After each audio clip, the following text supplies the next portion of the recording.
je suis Anne Driot, je dirige l'association Petit à Petit Coopérer pour vivre ensemble. On a fêté nos 20 ans cette année. On développe des actions participatives citoyennes pour permettre aux personnes de mieux vivre, mieux travailler ensemble, mais aussi d'être plus en lien avec leur environnement. Donc on a développé des jardins partagés, une cuisine coopérative au sein d'un quartier prioritaire de la ville d'Arles.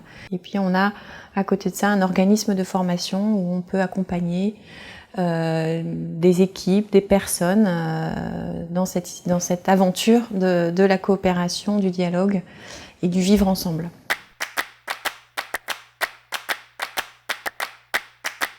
Alors on a choisi de répondre à l'appel à projet PLCD parce que ça fait de nombreuses années qu'on travaille dans les quartiers d'Arles sur ces questions des discriminations et des inégalités.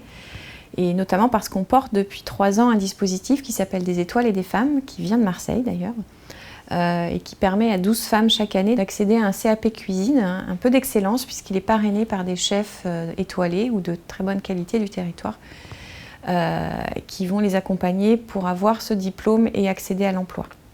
Alors nous, on les chouchoute, j'allais dire, puisqu'on on les accompagne tout au long de l'année, on finance la mobilité, la garde d'enfants, on lève tous les freins pour qu'elles puissent y arriver. Il y a du soutien aussi psychologique, du coaching, des séances individuelles, collectives, des masterclass, des sorties.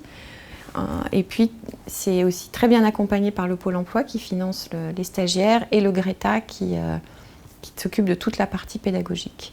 Donc c'est permettre à des femmes issues des quartiers, des femmes en reconversion, des femmes qui ne pourraient pas le faire seules, d'accéder à la qualification et à l'emploi dans un monde qui est souvent masculin, qui est très masculin, le monde de la restauration, où les femmes ont peu de place et où elles doivent justement faire leur place. Et donc on travaille beaucoup aussi sur cette cohésion. Quand une femme entre dans un monde d'hommes, comment elle est accueillie, comment elle est prise en compte dans ses qualités professionnelles et comment elle est en lien avec le reste de l'équipe, souvent jeune et masculine.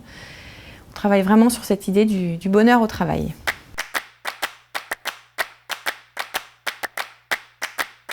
Ce dispositif est très bien perçu sur le territoire, notamment par les acteurs sociaux, les acteurs de l'emploi, mais aussi les entreprises qui recrutent, les restaurants, qui sont actuellement très en recherche de personnel engagé, motivé, compétent.